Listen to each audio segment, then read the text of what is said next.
आज हम कक्षा 10वीं की पाठ्य पुस्तक हिंदी स्पर्श भाग 2 का पाठ 4 पढ़ेंगे। पाठ 4 में आपको एक कविता दी गई है। इस कविता का नाम है मनुष्यता। इस पंक्ति को ऐड करेंगे।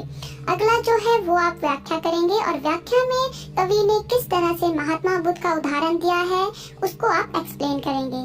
कवि कहता है कि मनुष्य के मन में दया और करुणा का भाव होना चाहिए, यही सबसे बड़ा धन है। स्वयं ईश्वर भी ऐसे लोगों के साथ रहते हैं। इसका सबसे बड़ा उदाहरण महात्मा बुद्ध हैं, जिनसे लोगों का दुख नहीं देखा गया तो वे लोक कल्याण के लिए दुनिया के नियमों के विरुद्ध चले गए। और इसके लिए क्या पूरा संसार उनके सामने नहीं झुकता? अर्थात उनके दया भाव और परोपकार के कारण आज भी उनको याद किया जाता है और उनकी पूजा तक की जाती है। महान उस व्यक्ति को कहा जाता है जो परोपकार करता है। वही मनुष्य कहलाया जाता है जो मनुष्यों के लिए जीता है और मनुष्यों के लिए ही मरता है, ना कि अपने फायदे के लिए कोई काम करता है। अगले पद में कवि बताना चाहते हैं कि रहो न भूल के कभी मगाध तुच्छ वित्त में, सनाथ जान आपको करो न गर्व चित्त में। अनाथ कौन है यहाँ? त्रिलोकनाथ साथ है, दयालु दीन बंधु के बड़े विशाल हाथ हैं। अतीव भाग्यहीन है अधीर भाव जो करे, वही मनुष्य है कि जो मनुष्य के लिए मरे। यहाँ पर कवि क्या कहना चाहते हैं? पहली 2 पंक्ति में कवि कहते हैं रहो न भूल के कभी मगाध तुच्छ वित्त में, सनाथ जान आपको करो न गर्व चित्त में। मगाध कहा जाता है घमंड को और तुच्छ कहते हैं बेकार को। सनाथ कहते हैं जिसके पास अपनों का साथ हो। रहो न भूल के कभी मगाध तुच्छ वित्त में, वित्त होता है धन। तो यहाँ पर कवि कहते हैं कि कभी भी भूल कर भी इस घमंड में नहीं रहना चाहिए कि आपके पास बहुत सारा धन है, यानी धन का कभी भी घमंड नहीं करना चाहिए। और सनाथ जान आपको करो न गर्व चित्त में, चित्त होता है मन, कि मन में आप कभी भी इस तरह का घमंड ना करें, इस तरह का गर्व ना करें कि आपके पास अपनों का साथ है। ऐसा कवि ने क्यों कहा है? क्योंकि अनाथ कौन है यहाँ? त्रिलोकनाथ साथ हैं। यहाँ पर अनाथ कहा जाता है जिसका कोई ना हो। त्रिलोकनाथ यहाँ कहा गया है ईश्वर को और दीन बंधु भी कहा गया है ईश्वर को। तो यहाँ पर कवि कहते हैं कि यहाँ पर अनाथ कौन है, यानी जिसका कोई नहीं है, ऐसा यहाँ पर कौन है? क्योंकि त्रिलोकनाथ साथ है, क्योंकि ईश्वर तो है वो सबके साथ है। दयालु दीन बंधु के बड़े विशाल हाथ हैं, कि उस दीन दयाल, उस दीन बंधु या उस ईश्वर के हाथ इतने विशाल हैं, इतने बड़े हैं कि वो सभी को उसमें एक साथ समेट सकता है। वो किसी के साथ भेदभाव नहीं करता। आगे कहते हैं अतीव भाग्यहीन है अधीर भाव जो करे, वही मनुष्य है कि जो मनुष्य के लिए मरे। अधीर कहा जाता है उतावलेपन को या बचकानेपन को। यहाँ पर कवि कहते हैं कि अतीव भाग्यहीन है अधीर भाव जो करे। जो उतावलापन करता है वो सबसे ज्यादा भाग्यहीन होता है, क्योंकि मनुष्य वही है जो दूसरे मनुष्यों के लिए परोपकार की भावना रखता है, यानी दूसरों की मदद के लिए हमेशा तैयार रहता है। जब परीक्षा में ये पंक्तियाँ पूछी जाएं कि रहो न भूल के कभी मगाध तुच्छ वित्त में, सनाथ जान आपको करो न गर्व चित्त में। अनाथ कौन है यहाँ? त्रिलोकनाथ साथ हैं, दयालु दीन बंधु के बड़े विशाल हाथ हैं। अतीव भाग्यहीन है अधीर भाव जो करे, वही मनुष्य है कि जो मनुष्य के लिए मरे। तो इसकी सप्रसंग व्याख्या कैसे होगी? प्रसंग में आप पहली 2 पंक्तियाँ सेम एज इट इज उसी तरह लिखेंगे। अगली पंक्ति में कवि इन पंक्तियों में क्या कहना चाहते हैं? कि कवि इन पंक्तियों में कहना चाहते हैं कि संपत्ति पर कभी घमंड नहीं करना चाहिए और कभी भी अनाथ नहीं समझना चाहिए किसी को, क्योंकि ईश्वर सबके साथ हैं। तो यहाँ पर आप इसकी व्याख्या कैसे करेंगे? व्याख्या करते हुए आप लिखेंगे कि कवि कहता है कि भूल कर भी कभी संपत्ति या यश पर घमंड नहीं करना चाहिए। इस बात पर कभी गर्व नहीं करना चाहिए कि हमारे साथ हमारे अपनों का साथ है, क्योंकि कवि कहता है कि यहाँ कौन सा व्यक्ति अनाथ है? उस ईश्वर का साथ सभी के साथ है। वह बहुत दयावान है, उसका हाथ सबके ऊपर रहता है। कवि कहता है कि वह व्यक्ति भाग्यहीन है जो इस प्रकार का उतावलापन रखता है, क्योंकि मनुष्य वही है जो इन सब चीजों से ऊपर उठकर सोचता है, इन सब चीजों को पीछे छोड़कर सोचता है। अगले पद में कवि कहना चाहते हैं कि अनंत अंतरिक्ष में अनंत देव हैं खड़े, समक्ष ही स्वबाहु जो बड़ा रहे बड़े बड़े। परस्परावलंब में उठो तथा बढ़ो सभी, अभी अमृत अंक में अपंक हो चढ़ो सभी। रहो न यहाँ की एक से न काम और कासरे, वही मनुष्य है कि जो मनुष्य के लिए मरे। पहली पंक्ति में कवि कहते हैं कि अनंत अंतरिक्ष में अनंत देव हैं खड़े। अनंत कहा जाता है जिसका कोई अंत ना हो, और अंतरिक्ष कहते हैं आकाश को। समक्ष ही स्वबाहु जो बढ़ा रहे बड़े बड़े, समक्ष है सामने, और स्वबाहु अपनी भुजाएं, अपने जो हाथ हैं उनको।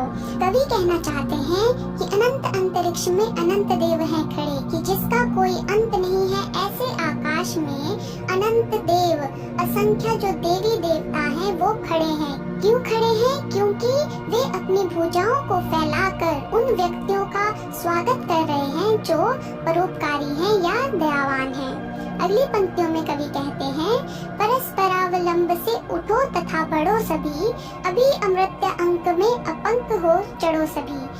परस्परावलंब होता है दूसरों का सहारा, और अमृत का अंक होता है देवता की गोद, अपंक होता है कलंक रहित। यहाँ पर कवि क्या कहना चाहते हैं कि दूसरों का सहारा बनो, यानी दूसरों का सहारा बनकर खुद भी आगे बढ़ो और दूसरों को भी आगे बढ़ने दो। अभी अमृत अंक में अपंक हो चढ़ो सभी, कि कलंक रहित होकर तुम भी देवताओं की गोद में बैठ जाओ। अर्थात यदि तुम कोई बुरा काम नहीं करोगे तो देवता भी तुम्हें अपने पास रहने देंगे। अगली पंक्तियों में कवि कहते हैं, रहो न यहाँ की एक से न काम और कासरे, वही मनुष्य है जो मनुष्य के लिए मरे। यह होता है इस तरह कि हमें इस तरह नहीं जीना चाहिए कि वह व्यक्ति मेरे काम का है तो मैं उसकी सहायता करूंगा, यानी दूसरों का लाभ नहीं उठाना चाहिए बल्कि दूसरों की मदद करनी चाहिए, क्योंकि मनुष्य वही है जो दूसरों की मदद करता है, दूसरों पर उपकार करता है। इन पंक्तियों को कि अनंत अंतरिक्ष में अनंत देव हैं खड़े, समक्ष ही स्वबाहु जो बढ़ा रहे बड़े बड़े, परस्परावलंब से उठो और बढ़ो सभी, सभी अमृत अंक में अपंक हो चढ़ो सभी। रहो न यहाँ के एक से न काम और का सरे, वही मनुष्य है कि जो मनुष्य के लिए मरे। इसकी सप्रसंग व्याख्या करेंगे। प्रसंग में पहली दो पंक्तियाँ आप एज इट इज लिखेंगे, और अगली पंक्ति में कवि क्या कहना चाहते हैं कि कलंक रहित रहने तथा दूसरों का सहारा बनने वाले मनुष्यों का देवता भी स्वागत करते हैं। ये जो है वो आपकी पंक्तियों का निचोड़ है, यानी एक पंक्ति में पूरी पंक्तियों का सार है। तो आगे जो है आप इसकी व्याख्या करेंगे। व्याख्या में आप लिखेंगे कि कवि कहता है कि उस कभी न समाप्त होने वाले आकाश में असंख्य देवता खड़े हैं जो परोपकारी और दयालु मनुष्यों का सामने से खड़े होकर अपनी भुजाओं को फैलाकर स्वागत करते हैं। इसलिए दूसरों का सहारा बनो और सभी को साथ में लेकर आगे बढ़ो। कवि कहता है कि सभी कलंक रहित होकर देवताओं की गोद में बैठो, अर्थात यदि कोई बुरा काम नहीं करोगे तो देवता तुम्हें अपनी गोद में ले लेंगे या अपने पास रहने देंगे।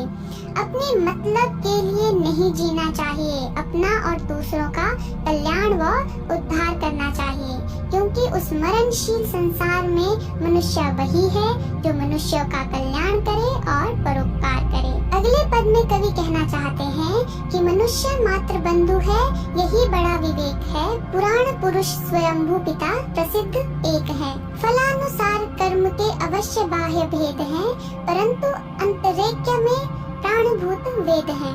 अनर्थ है कि बंधु ही न बंधु की व्यथा हरे, वही मनुष्य है कि जो मनुष्य के लिए मरे। पहली दो पंक्तियों में कवि कहते हैं कि मनुष्य मात्र बंधु है, यही बड़ा विवेक है। बंधु कहा जाता है भाई बंधु को, और विवेक होता है समझ। और स्वयंभू जो है वो कहा जाता है उसे जो स्वयं उत्पन्न होता है, और स्वयं कौन उत्पन्न होता है? ईश्वर। तो यहाँ पर कवि कहते हैं कि मनुष्य मात्र बंधु है। सभी मनुष्य आपस में भाई हैं, हमें यह समझ लेना चाहिए, क्योंकि पुराणों में जिसे स्वयं उत्पन्न होने वाला पुरुष कहा गया है, अर्थात जो ईश्वर है, वही सभी के पिता है। वही जो है वो हम सभी के एकमात्र पिता हैं। और आगे कहते हैं, फलानुसार कर्म के अवश्य बाह्य भेद हैं, परंतु अंतरैक्य में प्राणभूत वेद हैं। अंतरैक्य होता है आत्मा की एकता या अंतःकरण की एकता, और प्राणभूत होता है साक्षी।